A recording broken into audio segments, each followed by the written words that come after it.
नमस्कार दोस्तों, पिछले 70 सालों में ईस्ट एशिया में सबसे तेज ग्रो करने वाली डेवलप्ड इकोनॉमीज को एशियन टाइगर्स करके पुकारा जाता है। द 4 एशियन टाइगर्स ये है सिंगापुर, ताइवान, हांगकांग और साउथ कोरिया। इनमें से साउथ कोरिया बड़ा खास है क्योंकि ये देश ना सिर्फ एक इकोनॉमिकली डेवलप्ड देश है बल्कि आज के दिन एक कल्चरल सुपर पावर भी बन गया है। साउथ कोरियन गाना गैंगनम स्टाइल यूट्यूब पर पहला वीडियो जिसने 1 बिलियन व्यूज क्रॉस किए। स्क्विड गेम्स एक साउथ कोरियन टीवी शो जो दुनिया का one of the most watch TV show बना। यूट्यूब के सबसे फेमस यूट्यूबर मिस्टर बीस्ट का सबसे पॉपुलर वीडियो भी स्क्विड गेम पर है। इसके अलावा साउथ कोरियन बैंड्स जैसे कि बीटीएस और ब्लैकपिंक दुनिया भर में फेमस हो रहे हैं। के ड्रामास की पॉपुलैरिटी बढ़ रही है और साउथ कोरियन फिल्में जैसे कि ओल्ड बॉय और पैरासाइट दुनिया भर में अवार्ड्स जीत रही हैं। पैरासाइट तो इनफैक्ट इतिहास की पहली नॉन इंग्लिश फिल्म भी बनी बेस्ट फिल्म का ऑस्कर जीतने वाली।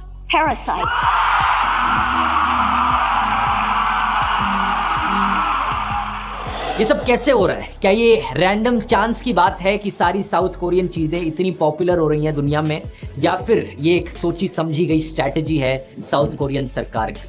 आइए आज के वीडियो में समझते हैं कि आखिर साउथ कोरिया एक कल्चरल सुपर पावर कैसे बना।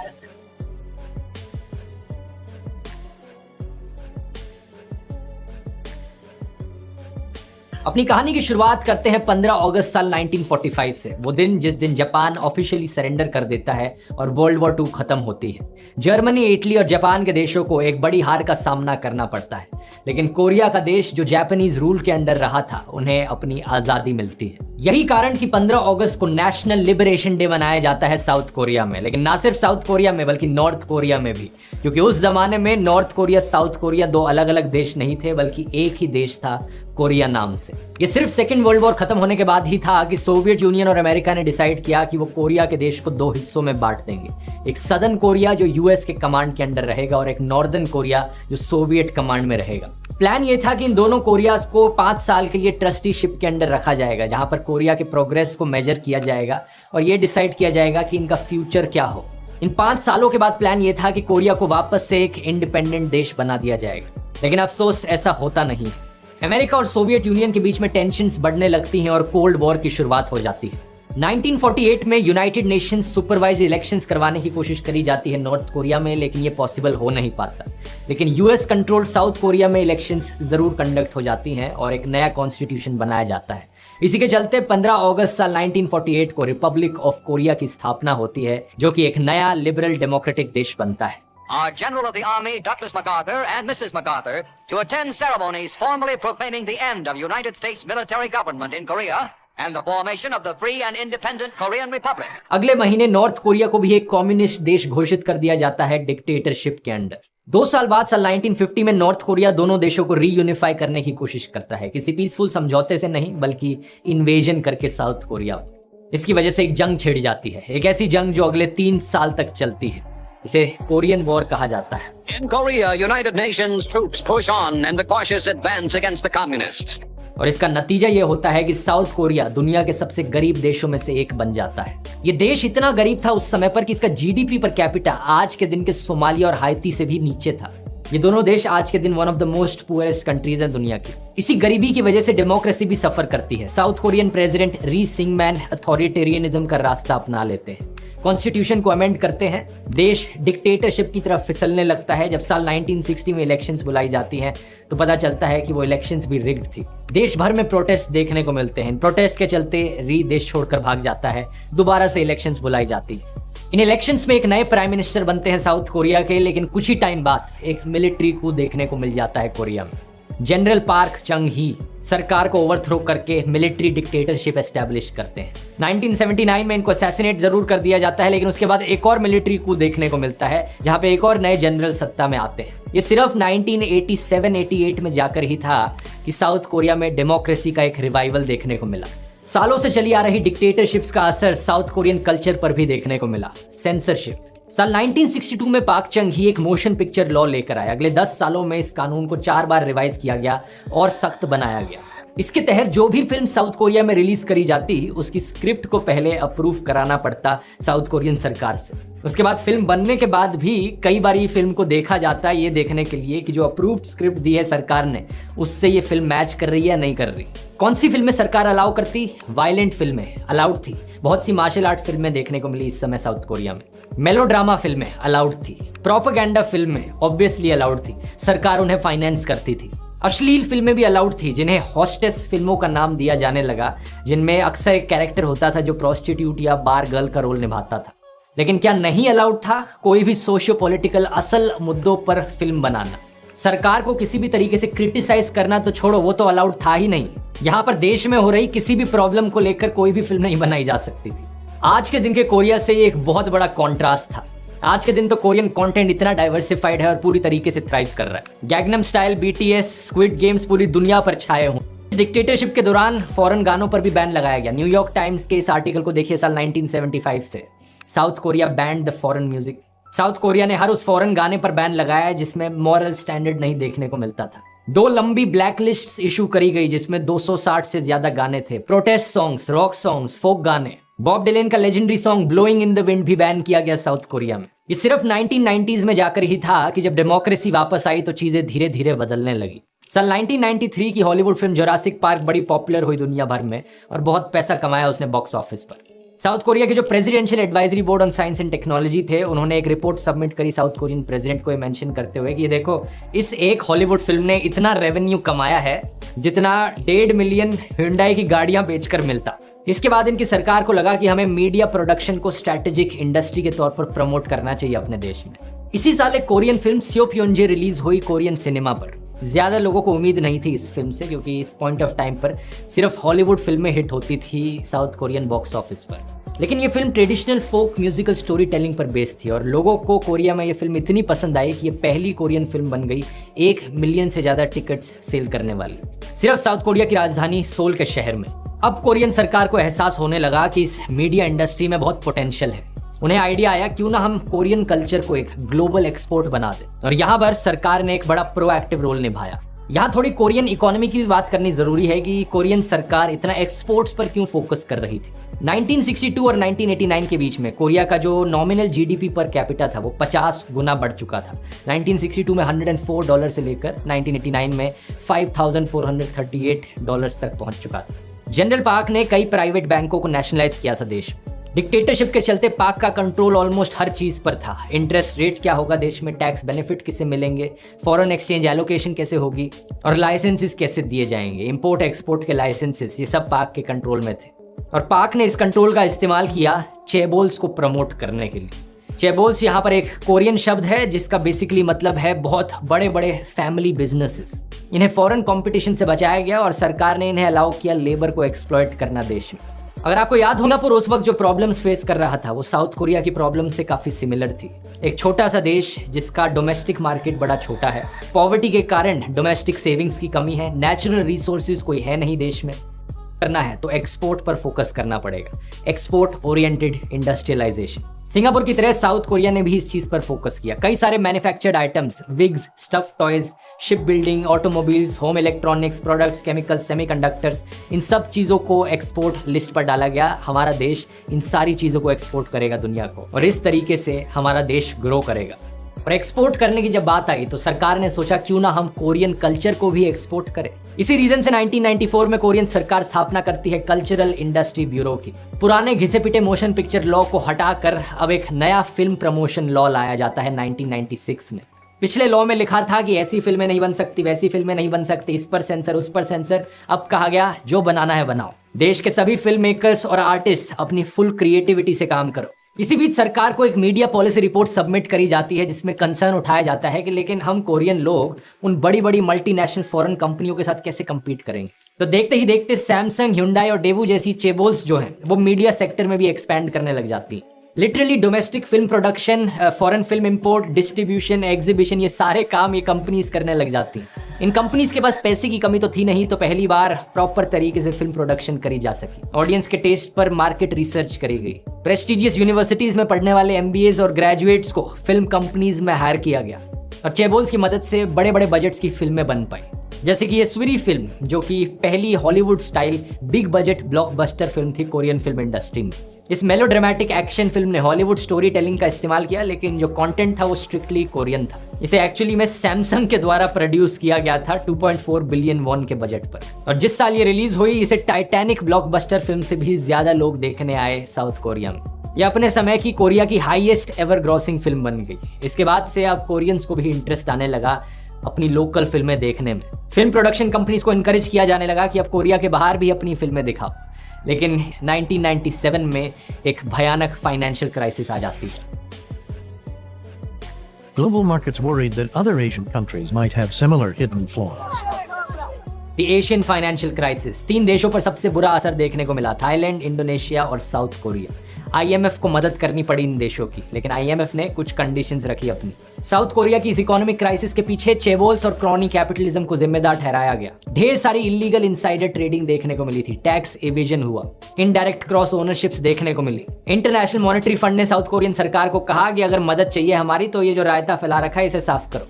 8 नए रूल्स बनाए साउथ कोरियन सरकार ने चेबोल्स को लेकर। इनमें से एक रूल था, ये लोकल बड़े बड़े फैमिली ओन्ड बिजनेसेस, इन्हें हर तरह के बिजनेस में घुसने नहीं दिया जाना चाहिए। ये सिर्फ अपने कोर सेक्टर्स पर फोकस करें।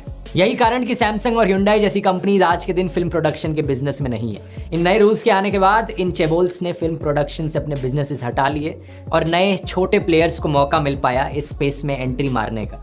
इस फाइनेंशियल क्राइसिस ने ना सिर्फ कोरिया की इकोनॉमी को तोड़ के रख दिया था, बल्कि कोरिया की इंटरनेशनल इमेज भी नीचे गिरी थी। तो Korean president Kim day Jung ने सोचा कि कल्चर यहाँ पर एक बहुत अच्छा टूल है, ना सिर्फ इकोनॉमी को रिवाइव करने का बल्कि देश की रीब्रांडिंग का भी।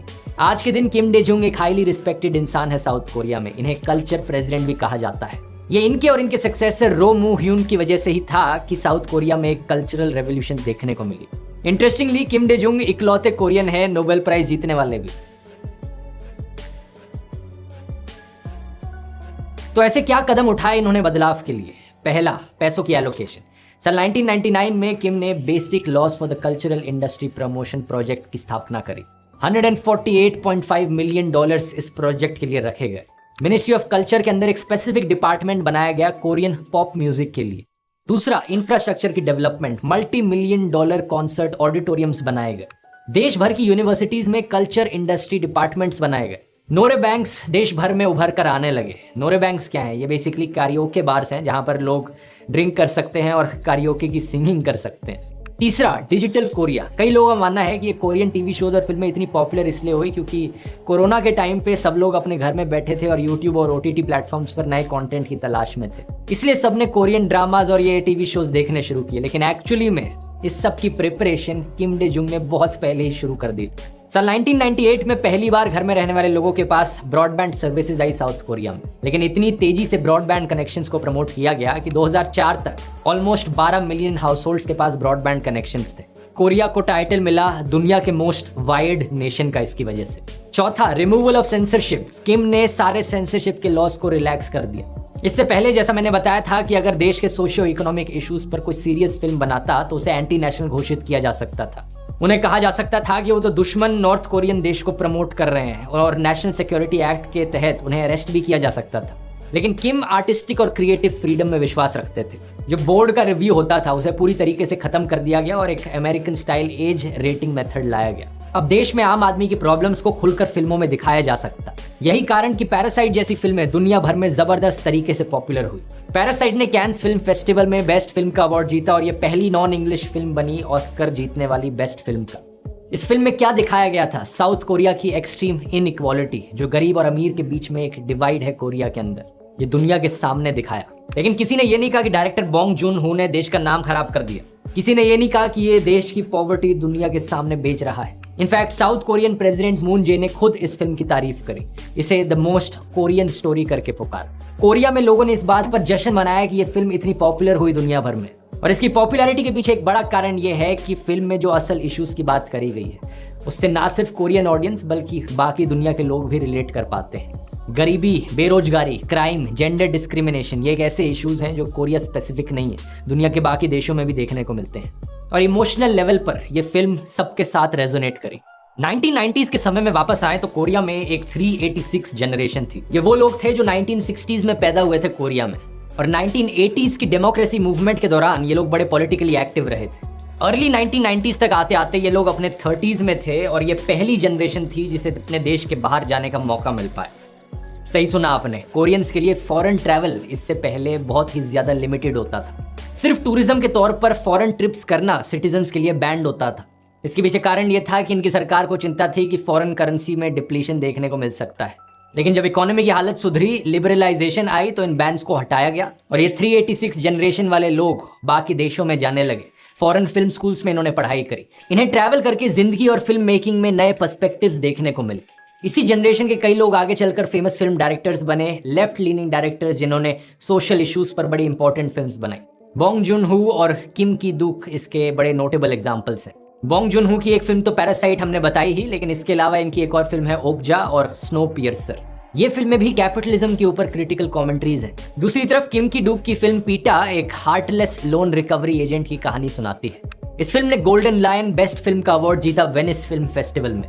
उस जमाने की इंटरनेशनली सबसे पॉपुलर कोरियन फिल्म रही है ओल्ड बॉय बाय पार्क चैन वुक। ये एक वायलेंट डार्क रिवेंज ड्रामा है जिसे अनऑफिशियली इंडिया में भी रीमेक किया गया था। जिंदा नाम से एक फिल्म बनाई गई थी। ऑफिशियली इसका हॉलीवुड में भी एक रीमेक बना सेम टाइटल के साथ ओल्ड बॉय नाम से। डार्क थ्रिलर्स कोरिया में एक समय पर सबसे पॉपुलर जॉनरे हुआ करता था। एक विलन फिल्म जो है हमारी, वो Korean movie I saw the devil से इंस्पायर्ड है। Bollywood film murder 2 the chaser Korean film की कॉपी है। आउटलॉस को कॉपी किया गया राधे और मोस्ट वांटेड भाई में। अब कोरियन फिल्म इंडस्ट्री यहाँ पर ये नहीं चाहती थी कि पूरी इंडस्ट्री को स्टीरियोटाइप कर दिया जाए कि ये तो सिर्फ डार्क थ्रिलर फिल्में बनाते हैं। तो कोरियन सिनेमा की तरफ से कई रोमांटिक और जैसे कि इल मारे 2000 में रिलीज हुई फिल्म, जो कि पहली कोरियन फिल्म बनी जिसे हॉलीवुड में रीमेक किया गया द लेक हाउस नाम से। ड्रामा की बात करी जाए तो सबसे पहली कोरियन ड्रामा जो सक्सेसफुल रही थी वो थी व्हाट इज लव। ये पहला टीवी शो था जो चाइना में भी ऑफिशियली एक्सपोर्ट किया गया था और चाइना सेंट्रल टेलीविजन पर भी दिखाई गई साल 1997 में। कई लोग मानते हैं कि ये पहला साइन था हालियू का। हालियू शब्द का मतलब है द कोरियन वेव। इसके बाद आने वाले दशकों में कोरियन वेव पूरी दुनिया में फैली। हालियू अब नेक्स्ट लेवल पर पहुंच चुका था। Hallyu, also known as the Korean wave. K-wave. The Korean wave. Korean drama wave की पीक आई जब स्क्विड गेम्स दुनिया का सबसे ज्यादा देखे जाने वाला वेब शो बन गया नेटफ्लिक्स पर। अब एक सवाल यहाँ पर यह भी उठता है कि कोरियन ड्रामाज में ऐसी क्या खास बात है कि ये इतने एडिक्टिव और पॉपुलर है। सबसे मेन कारण यहाँ पर बताया जाता है इमोशनल रियलिज्म। इमोशनल पर्सपेक्टिव से देखा जाए तो जो कहानी दिखाई जा रही है वो बहुत रियलिस्टिक होती है। दूसरा, जो कहानियां इनमें दिखाई जाती हैं वो अलग अलग बैकग्राउंड के लोगों की दिखाई जाती हैं। चाहे वो रॉयल सीक्रेट एजेंट में हिस्टोरिकल कोरिया दिखाया जा रहा हो या फिर हश में जर्नलिज्म की दुनिया दिखाई जा रही हो या फिर tale of the nine tailed में एक फोकलोर फैंटेसी ही क्यों ना दिखाई जा रही। तीसरा, जो के ड्रामाज होते हैं वो विजुअली बहुत अपीलिंग होते हैं। और चौथा, इनके राइटर्स बहुत क्रिएटिव होते हैं एंगेजिंग स्टोरी लाइन्स बनाने में। एक इंटरेस्टिंग फैक्ट यहाँ पर 94.6% के ड्रामा के जो स्क्रीन राइटर्स हैं वो औरतें हैं एक्चुअली।